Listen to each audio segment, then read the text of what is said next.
welcome to the Tabletop Games blog topic discussion. Etiquette. When you have a long-standing regular games group, you will probably have already established certain house rules that define what's considered good behavior at the table. Chances are many of them are actually unwritten rules that have just come out over time and are based on the types of people you play with.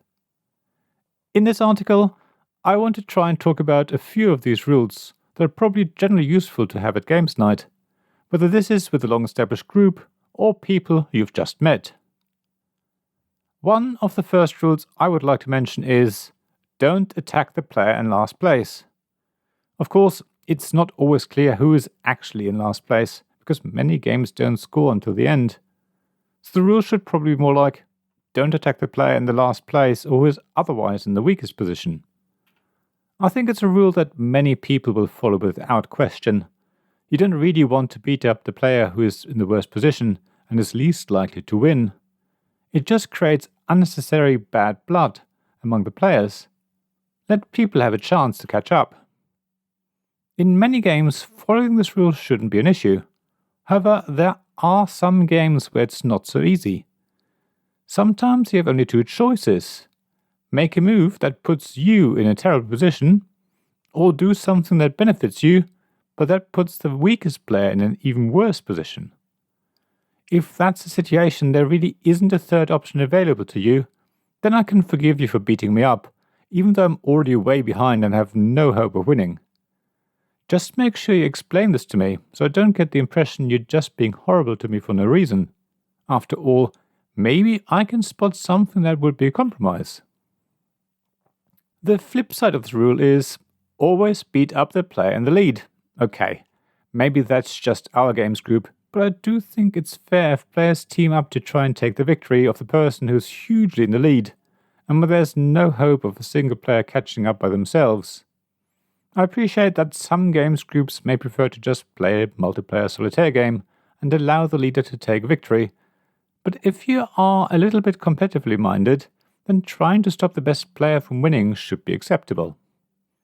It becomes a little bit more complicated when you have a player who never thinks that they are about to win and are hurt when everyone else around the table attacks them.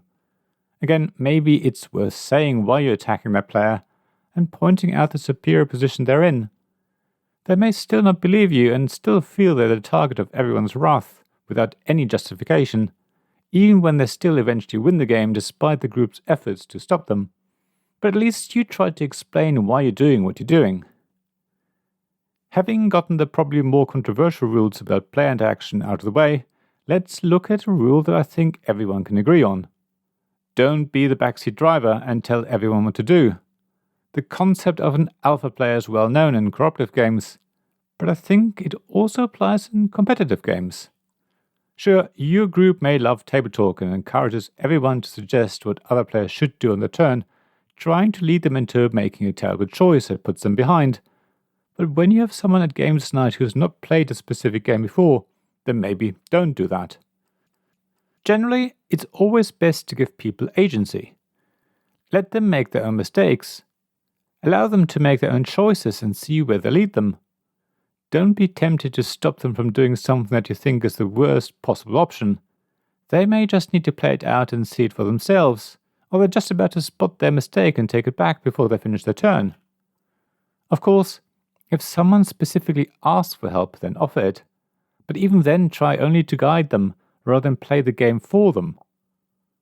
Maybe give them a couple of different options and explain the pros and cons of each, if they want to know more detail. It really depends on what the person wants to know. Sometimes over-explaining things is very off-putting, so bear that in mind. Speaking of playing a game for the first time, something I always encourage everyone to do is to announce what you're doing on your turn.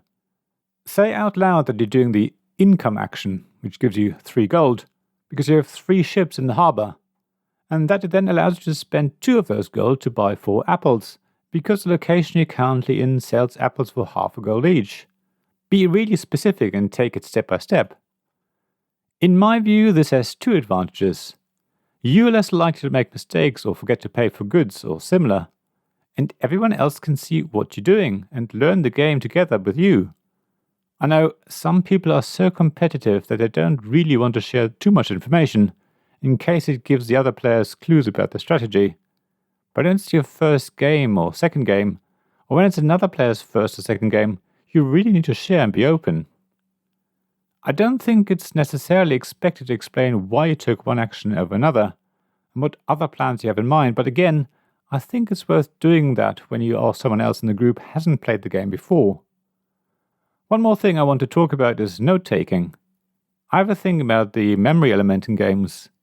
I often don't like games where information is public until you take a certain action, at which point you have to remember that information. For example, there's a river of cards that people can buy from. Everyone can see which cards are there, and everyone can see who buys what cards. However, once bought, the cards are kept face down, or in your hand, and are therefore secret. You now have to remember what cards someone bought. I don't like that, and I prefer games where public information stays public. Saying that, I do also love Dune. In that game, information is valuable. It's no surprise that the rules state that only one faction can take notes. I do accept that in this game, information that was once public will eventually be kept secret, and it's up to you to remember it. There are also some other games where I also accept that I can't just take notes, many deck building games for example. However, I would have no problem with people taking notes during certain games. In fact, I'd probably recommend we keep public information public, when that's not detrimental to the game itself. I just don't think that someone who's great at remembering things should have an advantage, when the information was openly available for everyone to start with. But maybe that's just me. There are many other things that I should mention in this article, but I think some will be obvious to all of us, and others will be specific to the group of people you play with. So I won't go over them all. However, I do want to know what sort of house rules or etiquettes you have that you would like to share here. It would be great to hear what rules you make sure are followed at your games night. Please put them in the comments on the blog at tabletopgamesblog.com. Thank you for listening to this Tabletop Games Blog Topic Discussion podcast. Please check the description below for links mentioned in this episode, as well as to the written version of this article on the blog. If you enjoyed this episode, please subscribe, give us some stars or leave a review. Please also tell your friends about me, and if you want to offer financial support, check out my Patreon and Ko-fi pages, links to which you'll find in the blog at tabletopgamesblog.com. So thank you again for listening, and I hope to see you again soon. This podcast was made possible by the generous help of my Patreon supporters. Royal Patrons, Nicholas Higgins and Sean Newman. Magic Champion Zeb Hicks. Castle Guards David Miller and James Naylor. Dice Masters Alex Bardi, Paul Grogan and Robin Kay.